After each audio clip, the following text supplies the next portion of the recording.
ሊቃናተ ነድ ዘሰማያዊት ማይፈድ በእንተ በግዑ እቀብዋ ነዛቲ ያዘድ።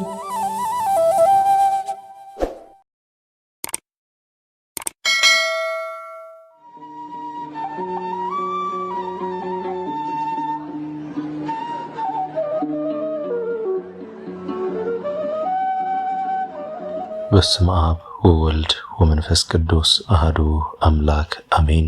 ሰላም እንደምን ቆያችሁን ውድ የሊቃናት ሚዲያ ቤተሰቦቻችን፣ አሜን። የእግዚአብሔር ስሙ ከዘላለም እስከ ዘላለም የከበረ የተመሰገነ ይሁን።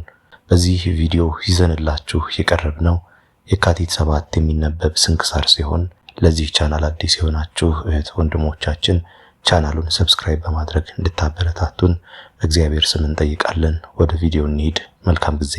የካቲት 7 የሚነበብ ስንክሳር። ዕረፍቱ ለሊቀ ጳጳሳት እለ እስክንድሮስ። የካቲት 7 በዚች ቀን የእስክንድርያ ሀገር ሊቀ ጳጳሳት የከበረ አባት እለ እስክንድሮስ አረፈ። እርሱም ለአባቶች ሊቃነ ጳጳሳት 43ኛ ነው። ይህም አባት ታሮን በሚባል ገዳም መነኮሰ። ትርጓሜውም የአባቶች ገዳም ማለት ነው። በጌታችንም ፈቃድ በእስክንድርያ ሀገር ላይ ሊቀ ጵጵስና ተሾመ። እርሱ የተማረ አዋቂ ጻድቅ ሰው ነበርና። በሹመቱ ወራትም ብዙ መከራ ደረሰበት። የግብጽ ንጉሥ ልጁን ሹሞ በመንግስቱ ላይ አሰለጠነው። እርሱም በአስቄጥስ በረሃ ያለውን የመነኮሳቱን ገዳማት አፈረሳቸው። ከክፋቱና ከክህደቱ ብዛት የተነሳ ከምስር በስተሰሜን ወዳለች ገዳም ገብቶ በዚያ አምላክን የወለደች የእመቤታችንን የቅድስት ድንግል ማርያምን ስዕሏን አየና ይህች ምንድናት አለ። እርሷም በሽልማት ሁሉ የተሸለመችና ያጌጠች ናት። በልብሶቿም ላይ ያማረ የሐር ልብስ ነበረ። ሰዎችም የክርስቶስ እናት የሆነች የእመቤታችን የቅድስት ድንግል ማርያም ስዕል ናት አሉት። እርሱም ተሳድቦ የረከሰ ምራቁን በፊቷ ላይ ተፍቶ ደህና ከሆንኩ ክርስቲያኖችን ፈጽሜ አጠፋቸዋለሁ አለ። ዳግመኛም በክብር ባለቤት በጌታችን ክርስቶስ ላይ የስድብን ቃል ተናገረ። ሌሊትም በሆነ ጊዜ የሚያስፈራና የሚያስደነግጥ ታላቅ ራእይን አየ። በነጋም ጊዜ ለአባቱ እንዲህ ብሎ ነገረው፣ ዛሬ በዚች ሌሊት ታላቅ መከራና ብዙ ቅጣት ደረሰብኝ። ታላቅ ዙፋኑንም አየሁ። በላዩ የተቀመጠበት ሰው እጅግ የሚያስፈራ የሚያስደነግጥ ነው። ፊቱም ከፀሐይ ይበራል። የብዙ የሆኑ ሰራዊት የጦር መሳሪያ ይዘው በዙሪያው ቆመው ነበር። እኔና አንተም እስረኞች ሆነን በኋላው ቆመን ነበር። እኔም በዙፋን ላይ የተቀመጠው ማን ነው ብዬ ጠየቅኩ። ትላንት አንተ የዘበትክበት የክርስቲያን ንጉሥ ክርስቶስ ይህ ነው አሉኝ። ከዚህም በኋላ የጦር መሳሪያ ከተሸከሙት አንድ ወደ እኔ መጥቶ ጎኔን በጦር ወጋኝ። ጦሩንም ከጎኔ ውስጥ አላወጣውም። አባቱም ሰምቶ ደነገጠ፣ እጅግም አዘነ። ያ ልጁም ወዲያውኑ ታመመ፣ አንደበቱም ተዘግቶ በክፉ አሟሟት ሞተ። ዳግመኛም ከ40 ቀን በኋላ አባቱ ሞቱ። በእርሱም ፈንታ ሌላ ንጉሥ ተሾመ። እርሱም ክርስቲያኖችን እጅግ አሰቃያቸው። ይህንንም አባት ሊቀ ጳጳሳት እለ እስክንድሮስን አብዝቶ አሰቃየው። ከሕዝቡ 3000 የወርቅ ዲናር ለምኖ እስከሰጠ ድረስ ጌታችንም ይህን ንጉሥ ፈጥኖ አጠፋው። ከዚህም በኋላ አሁንም ሌላ ንጉሥ ተሾመ። እርሱም ሊቀ ጳጳሳቱን ይዞ እንደ ቀድሞ 3000 የወርቅ ዲናር እንዲሰጠው ፈለገ። እርሱም ከወገኖቼ እስከምለምን ታገሰኝ ብሎ ማለደው። ንጉሥም ቀጠሮ ሰጠውና ይለምን ዘንድ ወደ ላይኛው ግብጽ ወጣ። በተራራ ላይ አንድ ገዳማዊ ሰው ነበር። ከእርሱም ጋር 2 ደቀ መዛሙርት አሉ። በተራራውም በአንድ ቦታ እንዲቆፍሩና እንዲጠርጉ አዘዛቸው። ወርቅን የተመላ 5 ማሰሮ አገኙ። አንዱን ሸሽገው 4ቱን ወደ ገዳማዊ መምህራቸው አመጡ። እርሱም ይረዳበት ዘንድ እንዲሰጡት ወደ ሊቀ ጳጳሳቱ ላካቸው። እነርሱ ግን እነዚያን ወርቅ ማሰሮዎችን ይዘው ተመልሰው ወደ ዓለም ገቡ። የምንኩስና ልብሳቸውንም ጥለው ሚስት አገቡ። በዚያም ወርቅ ወንዶችና ሴቶች ባሮችን እንስሳትንም ገዙ። የዚያችም አገር አስተዳዳሪ ያዛቸው። ገንዘብንም ከወዴት እንዳገኙ በመግረፍ መረመራቸው። እነርሱም 5 ወርቅ ማሰሮችን እንዳገኙ አመኑ። መኮንኑም ለንጉሥ የጭፍራ አለቃ አሳልፎ ሰጣቸው። እርሱም ወደ ንጉሥ አቀረባቸውና 5 የወርቅ ማሰሮ እንዳገኙ አስረዳው። ንጉሥም ጭፍሮቹን ልኮ የሊቀ ጳጳሳቱን ቤት በረበረ።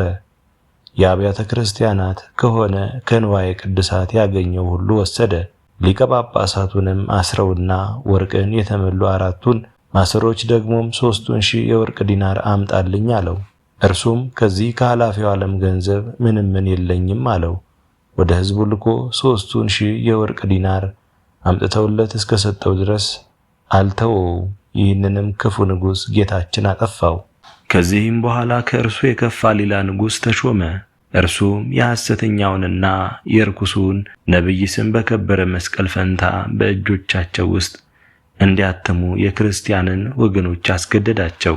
ይህችም ምልክት የመለኮትን ነገር የሚናገር ወንጌላዊ ቅዱስ ዮሐንስ የተናገራት ትንቢት ናት። ይህም ክፉ ንጉሥ ወደ አገሮች ሁሉ ይህን እንዲያደርጉ አዘዛቸው። ሊቀ ጳጳሳቱንም እንዲህ ያደርግ ዘንድ አዘዘው። ሊቀ ጳጳሳትም ይተወው ዘንድ ብዙ ለመነው፣ አልተቀበለውም። ዳግመኛም እስከ 3 ቀን ይታገሰው ዘንድ ለመነው። ከዚህም በኋላ ደግሞ እንዳይጥለውና ወደዚያ ወደ ረከሰ ሥራ እንዳያስገባው ወደ እግዚአብሔር ፈጽሞ ማለደ።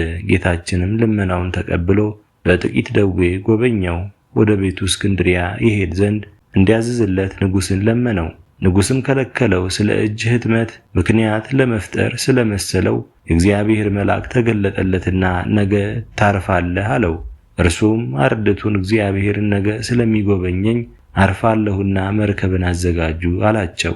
እንዳለውም በማግስቱ አረፈ። ሥጋውንም በመርከብ ተሸክመው ወስደው ከአባቶች ሊቃነ ጳጳሳት ሥጋ ጋር ቀበሩት። በዚህም አባትን ለእስክንድሮስ ዘመን በግብፅ አገር ለሚኖሩ መለካውያን ስሙ አነስጣሲዮስ የሚባል ሊቀ ጳጳሳት ነበራቸው። ያዕቆባውያን ምዕመናንን ይወዳቸዋል። እነዚህም ወገኖቹ መለካውያን ተጣሉት። እርሱም ነፍሱን ያድን ዘንድ አስቦ ወደ አባት ለእስክንድሮስ መጥቶ ከስልጣኑ በታች በመሆን የሚታዘዝ ሆነ። ለእስክንድሮስም አነስጣጢዮስን በእርሱ ፈንታ የሊቀ ጵጵስናውን ስልጣን ይዞ መንጋውን ይመራ ዘንድ፣ እርሱ ግን ከመነኮሳት እንደ አንዱ ሆኖ በገዳም ይኖር ዘንድ እንዲተወው ለመነው።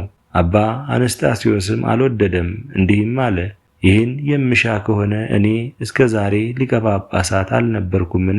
ለአንተ ደቀ መዝሙርህ ሆኜ ላገለግልህ ወደድኩ እንጂ አለ። በመካከላቸው ከተደረገው ከብዙ ልመና ከብዙ ምልልስም በኋላ ኤጲስቆጶስ ይሆን ዘንድ አነስጣስዮስ ፈቀደ።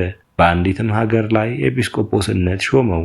መንጋውንም እንደሚገባ በጎ አጠባበቅን ጠበቀ። አባት ለእስክንድሮስም በወንጌላዊ ቅዱስ ማርቆስ ወንበር የኖረው 24 ዓመት ከ6 ወር ነው። እግዚአብሔርንም አገለገለው።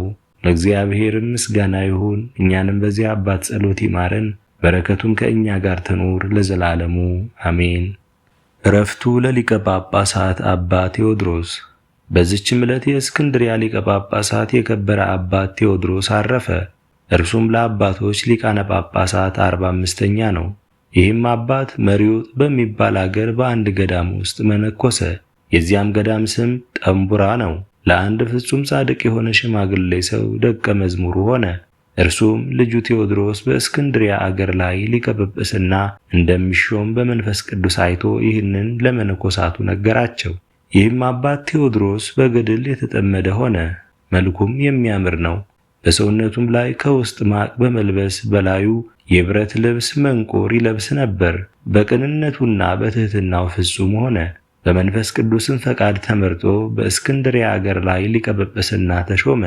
የክርስቶስንም መንጋዎች በበጎ አጠባበቅ ጠበቀ። ሁልጊዜ መጻሕፍትን በማንበብ ያስተምራቸው ነበር። ይልቁንም በሰንበትና በበዓላት ቀን። የሹመቱም ዘመን ጸጥታና ሰላም ነበረ። ቤተ ክርስቲያንም በሰላም ኖረች። በወንጌላዊ ቅዱስ ማርቆስ ወንበር ላይ 11 ዓመት ተኩል ከኖረ በኋላ በሰላም አረፈ። ለእግዚአብሔርም ምስጋና ይሁን።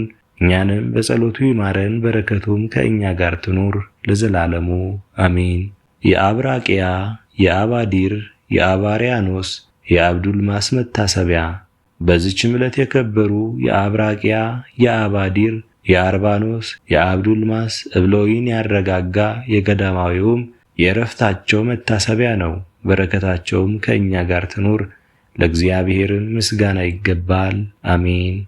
አስጀምሮ ላስፈጸመን ለልዑል እግዚአብሔር ክብር ምስጋና ይሁን መቼ መች ለዘላለሙ አሜን።